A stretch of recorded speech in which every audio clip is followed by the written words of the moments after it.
Well, it started raining about 4 o'clock in the afternoon, and by 12 o'clock at night we were in a state of local emergency. The men had to work through the night in a heavy rain. When we were cut off to the east and to the west, we couldn't get out and they couldn't get in. And our men and the equipment were near us and with us. And they were used to working together. They know how to work together. They've been trained in safety, and it all had meaning in the middle of the night when everything around us was in chaos. How we got through that night with no injuries and nobody killed, I will never know, but skills and training were a high part of the outcome of that evening. This community went into a deep, dark hole from the damage from the flood, but if we'd lost a person, if there had been a death, we would have been in a deeper hole for much longer. Basically woke up and the town was in a state of emergency and made it into work. There's about a handful of us here because a lot of people couldn't make it in. We were cut off basically from the outside world. The plant was shut down due to the flooding, and then the fire chief came and asked if we were able to help at all, and we didn't hesitate, and a handful of us got on equipment.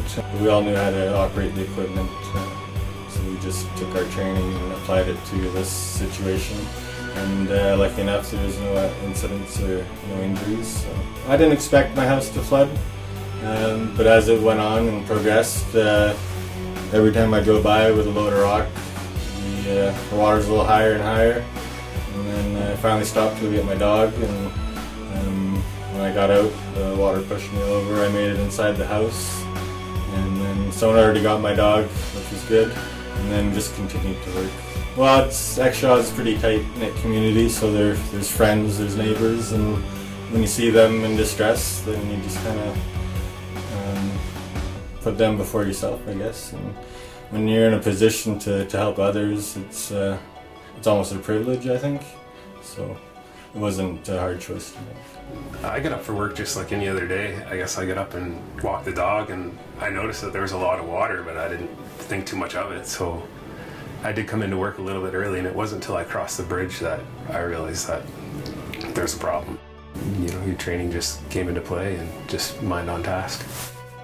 I received a call at 2 a.m. in the morning asking for the authorization to use the heavy equipment to prevent the flooding in the town. I authorized the shift foreman immediately to use that equipment. The plant had been shut down, secured, the plant had been flooded itself, and all of our resources that we had available went to saving the town. The road systems were blocked off. We actually had to helicopter people in and out of the plant, along with food and supplies. The plant was totally shut down for 3 days with all of our resources turned to the community to save the town.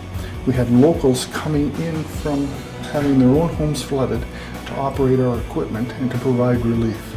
So we operated our equipment 14 to 16 hours a day, just supplying rock to prevent the town from flooding. We operated 3 days with our total mobile fleet, and that's 4 trucks, 2 loaders, plus bobcats, and there was no accidents. People's heightened sense of awareness of what they were doing created a situation where heavy trucks, 75-ton trucks, are driving down the road. Pedestrians and people are helping those trucks, staying out of the way, moving power lines so that we can dump and unload those trucks.